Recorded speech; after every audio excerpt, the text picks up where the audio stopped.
Courage தான் எல்லாத்துக்குமே ஒரு பேஸ்.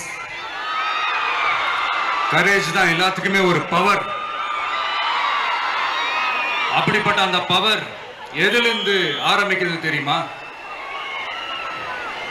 நம்மள அண்டர் எஸ்டிமேட் பண்ற நேரத்துல, நம்மள ஒரு ஏளனமா பார்க்கிற நேரத்துல, நம்ம யாருன்னு ப்ரூவ் பண்ணி காட்டணும்னு ஒண்ணு தோணும். நம்ம யாருன்னு காட்டணும்னு ஒரு உத்வேகம் ஒண்ணு வரும். அப்படி ப்ரூவ் பண்ற அந்த பாயிண்ட் எதுல இருந்து ஸ்டார்ட் ஆகுது தெரியுமா? எந்த விஷயத்துல நம்மள கிண்டலும் கேலியுமா பேசுறாங்களோ அதே விஷயத்தை வச்சு நம்ம அது ஒரு பாசிட்டிவா மாத்துறதுன்னு ஒண்ணு இருக்குல்ல, அதே விஷயத்தை வச்சு நம்ம அது ஒரு ஃபயரா மாத்துறதுன்னு ஒன்று இருக்குல்ல, அங்கிருந்து தான் அந்த பவரே ஸ்டார்ட் ஆகும். அப்படிப்பட்ட அந்த உண்மையான அந்த பவரை சொல்ற அந்த பாயிண்ட்ல இருந்து ஆரம்பிக்கலாமா? ஏ விஜய், வீட்டை விட்டு வெளியே வா. ஏ விஜய், பணியூர் விட்டு வெளியே வா அப்படின்னு சொல்றவங்களுக்கு என் வீடு எதுன்னு தெரியுமா?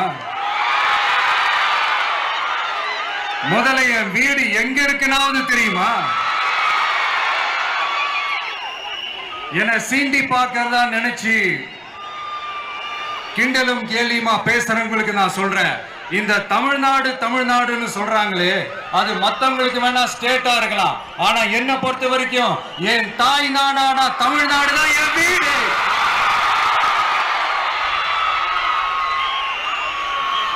என் வீட்டுல மொத்தம் எத்தனை பேர் இருக்காங்க தெரியுமா? 8 கோடி பேர் இருக்காங்க. ஒட்டுமொத்த தமிழ்நாட்டு மக்களும் என் வீட்டு மக்கள், என் குடும்பம், என் உறவு, என் சொந்தம்.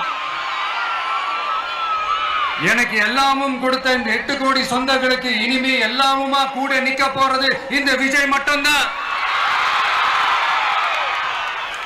தமிழ்நாட்டோட முதல் படை வீரனா, தமிழ்நாட்டோட முதல் பாதுகாவலனா அவங்க கூடவே நிக்கணும்ன்றதுதான் என்னுடைய குறிக்கோள். இன்னைக்கு இந்த விஜய், உங்க விஜய் உங்ககிட்ட ஓட்டு கேட்டு மட்டுமே வரல, உங்ககிட்ட நீதி கேட்டும் வந்திருக்கிற. ஆக்சுவலா உங்களுக்காக நீதி கேட்கறதுக்காக தான் நான் அரசியலுக்கே வந்தேன். ஆனா இன்னைக்கு நான் உங்ககிட்ட நீதி கேட்கறதுக்காக வந்திருக்கிறேன். இந்த விஜய் என்னங்க தப்பு பண்ணா? தன்னை நேசிச்ச தன்னுடைய மக்களுக்காக அரசியலுக்கு வந்தா அது ஒரு தப்பா?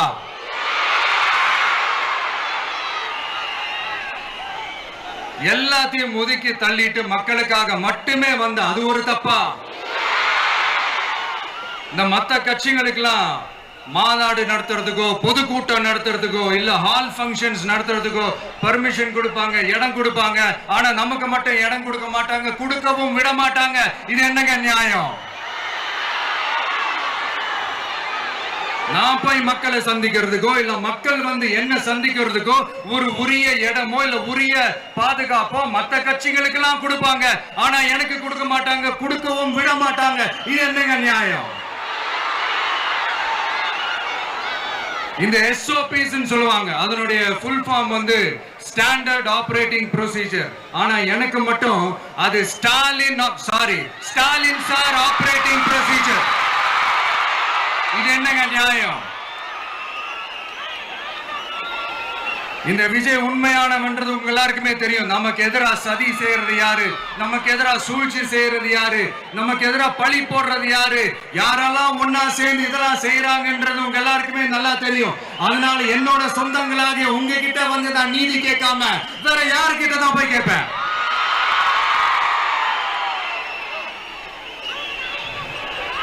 செல்ஃபே எடுக்காத ஒரு கூட்டணி கணக்கு,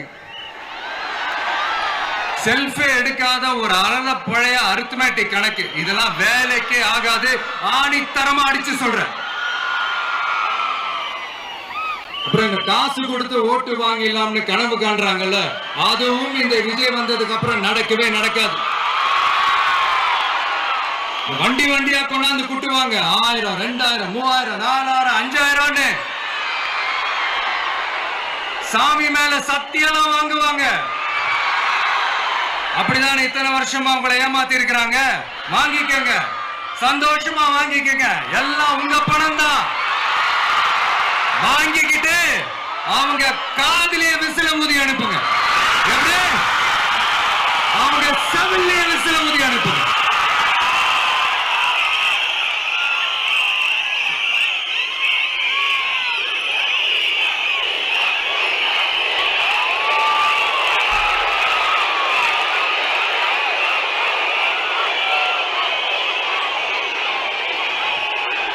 அடுத்து நம்மளுடைய ஜென்சி அடுத்த இளம் தலைமுறையினருக்கும் ஒண்ணு நான் சொல்லணும்னு நினைக்கிறேன். இந்த பணத்தை கொடுத்து ஏமாத்தி ஓட்டு வாங்குற அந்த கலாச்சாரம் ஒழியணும். பணத்தை கொடுத்து ஏமாத்தினா ஏமாறுவீங்க. உங்களை தான் கேட்கிறேன், பணத்தை கொடுத்து ஏமாத்தினா ஏமாறுவீங்க? எல்லாரும் கொஞ்சம் கையப்படி வைங்களேன் எனக்காக. நான் சொல்றதை கொஞ்சம் ரிப்பீட் பண்ணுங்க. எங்க ஓட்டு எங்க உரிமை. எங்களை யாரும் விலைக்கு வாங்க முடியாது. எங்கள் ஓட்டு விசில் சின்னத்துக்கு தான். வேற யாரையும் நம்பி ஏமாற மாட்டோம். தேங்க்யூ. கேட்டுச்சா சார்? இனிமே நீங்க கொள்ளையடிச்சு வச்சிருக்கிற பணம் எல்லாம் வேஸ்டா போகுது. குப்பையில தான் தூக்கி போடணும்.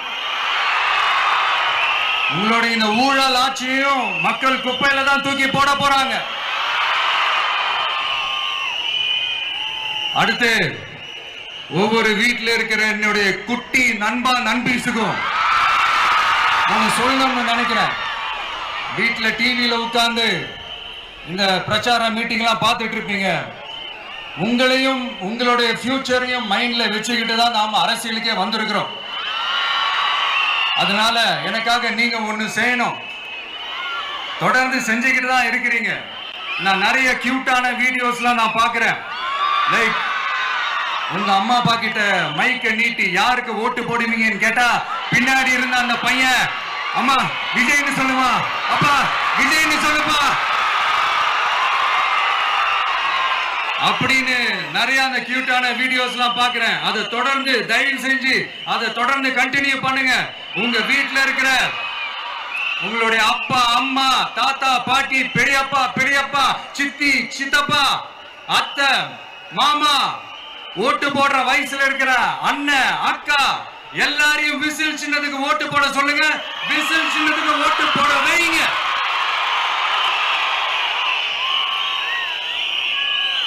இந்த தேர்தல் நெருங்கிற இந்த நேரத்தில் பொலிட்டிக்கலா ஸ்பீக்கிங் டு த பாயிண்ட் ஒரே ஒரு விஷயம் நான் சொல்லணும். நாங்க அரசியலுக்கு வந்தது எந்த கட்சியும் ஒழிக்கிறதுக்கோ அழிக்கிறதுக்காகலாம் நாம அரசியலுக்கு வரல.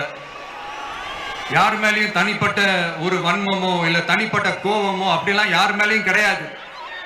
இந்த மற்றவங்க மாதிரி இந்த வெறுப்பு அரசியல் பண்றதுக்காகலாம் நாம அரசியலுக்கு வரல.